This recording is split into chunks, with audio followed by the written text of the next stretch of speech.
अच्छा, इस वीडियो में हम लोग बात करते हैं कि एक्चुअली में प्रीलिम्स है क्या? प्रीलिम्स किस चीज़ का आपका टेस्ट कर रहा होता है ना? तो आप सब्सक्राइब कर लीजिए वीडियो देखते हुए।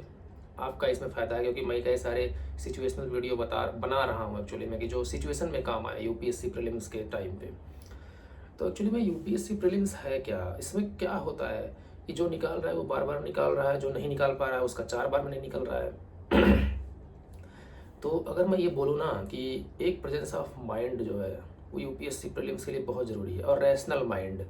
आपके पास वो सारा इन्फॉर्मेशन होता है ना कि जो जिससे आपका प्रीलिम्स निकल जाता है, लेकिन आप इतना ज़्यादा उसमें ट्रैप में फंसे रहते हो, इतना ज़्यादा आपके दिल में डर रहता है, इतना ज़्यादा आप प्रेशर में चले जाते हो ना कि बिलीव मी, आप इस टेंशन में रहते हो कि यार पता नहीं कैसा पेपर आ जाए एग्ज़ाम हॉल में, पता नहीं क्या हो जाए, टफ हो जाए। मतलब पेपर देखते ही मैं देखता हूँ कि वो लोग डरे हुए होते हैं। दो चीज़ें होती हैं, मैं जब पेपर एग्ज़ाम हॉल में दे मुझे हाथ में मिलता है तो मैं क्या करता हूँ, पहला, क्या मैंने ये सारे पेपर पढ़ रखे हैं? मतलब क्वेश्चंस कहीं से मैंने ये टॉपिक पढ़े हुए हैं? अगर हाँ तो ठीक है, नहीं तब तो प्रॉब्लम पड़ती है, तब तो सबको प्रेशर पड़ता है। लेकिन मुझे पता है ना कि मैंने बेसिक कवर कर रखा है अच्छे से। करंट अफेयर्स भले नहीं मेरा अच्छे से कवर है, लास्ट ईयर तो मैंने पढ़ा भी नहीं था करंट अफेयर्स, इवन मेंस के लिए भी करंट अफेयर्स मैंने नहीं पढ़ा था, ध्यान रखो आप, सिलेक्शन हो गया था मेरा। काश पढ़ा होता तो 20-30 नंबर और बढ़ते मेंस में। तो प्रीलिम्स में मैं क्या करता हूँ, पेपर देखता हूँ, बेसिक से आया है, करंट अफेयर्स से आया है। करंट अफेयर्स से बहुत कम क्वेश्चन होते हैं, मुझे दिखता ही नहीं करंट अफेयर्स पेपर में, सही बता रहा हूँ। अब की बार का पेपर आएगा तो मैं एनालाइज करके बताऊंगा क्या करंट अफेयर्स आया है, क्या बेसिक से आया है जो आप समझ नहीं पाए, है ना? तो कोचिंग वालों के ट्रैप में मत फंसना कि 40 करंट अफेयर से आ रहे हैं, ऐसा कुछ नहीं हो रहा उधर।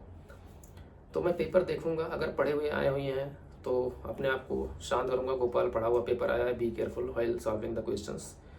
एंड अगर पढ़ा हुआ नहीं आया है तो मुझे लगता है कि जितने क्वेश्चन सॉल्व हो सकते हैं उनको बहुत केयरफुली करना है, गलती नहीं करनी उसमें, बहुत सोच सोच के टिक करूँगा। ये पहला प्लान होता है।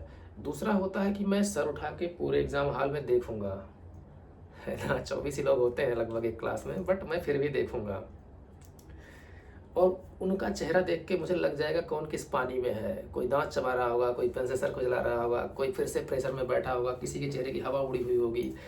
मतलब वो एग्ज़ाम हॉल में बैठ के जब मैं लोगों का चेहरा देखता हूँ ना, इससे मुझे अंदाज़ लगता है भाई पेपर का लेवल क्या है।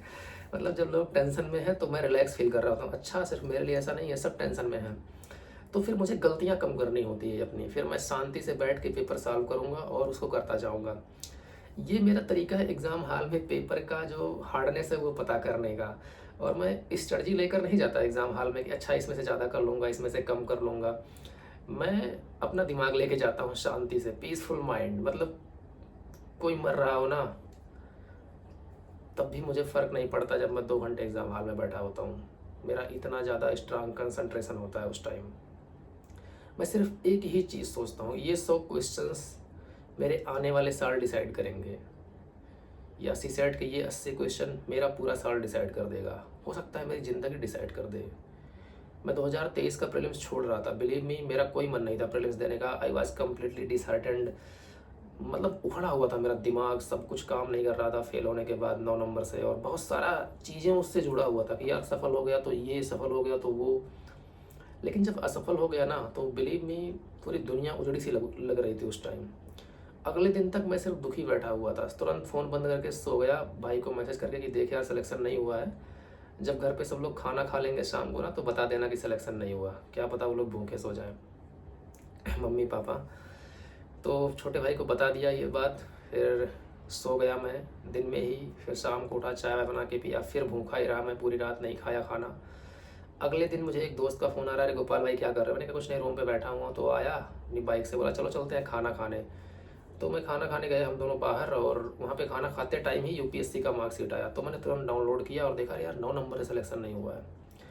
पर मेरा मन नहीं था देने का, क्योंकि मैं फॉर्म इंग्लिश मीडियम में भर चुका था और मैंने प्रिपरेशन कुछ भी नहीं किया था, मेंस का ना प्री का। तो 24 तारीख को पूरा दिन ऐसे बीत गया। 25 को दोपहर तक मुझे 3-4 दोस्तों का कॉल आया, गोपाल यार तुम प्रीलिम्स दे लो, क्या पता हो जाए सिलेक्शन तुम्हारा। मैंने कहा यार प्री निकाल दूंगा, मुझे पता है मैं अगर शांति से दूंगा पेपर, लेकिन चैलेंज यही है मेंस का क्या होगा, मैंने इंग्लिश में भरा है। तो सबने कहा पहले तुम प्रीलिम्स दो, देखते हैं। तो ये सब दोस्त सेलेक्टेड थे या कुछ एक्सपीरियंस्ड लोग थे, विजन आईएएस के ऐसे लोग थे उसमें।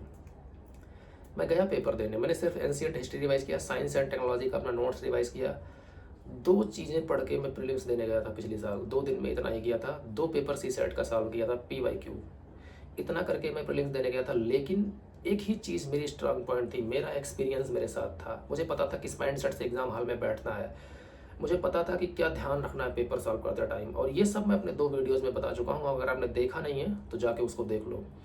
तो जब भी आप ऐसे जगहों पे हो तो आप अपने माइंड को इतना कंसंट्रेट करो कि गलती जो आ रही है उसमें ना हो। सोच के क्वेश्चन सॉल्व करो, क्रिएटिवली सॉल्व करो, रैशनली सोचो, सारा इन्फॉर्मेशन यूज़ करो, मल्टी डायमेंशनल थिंकिंग रखो।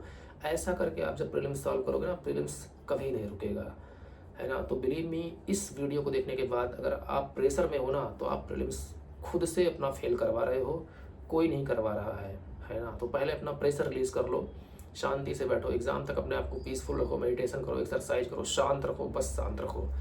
और इस चैनल को सब्सक्राइब कर लो, क्योंकि आगे भी ऐसे वीडियोज़ आते रहेंगे आपके लिए। धन्यवाद।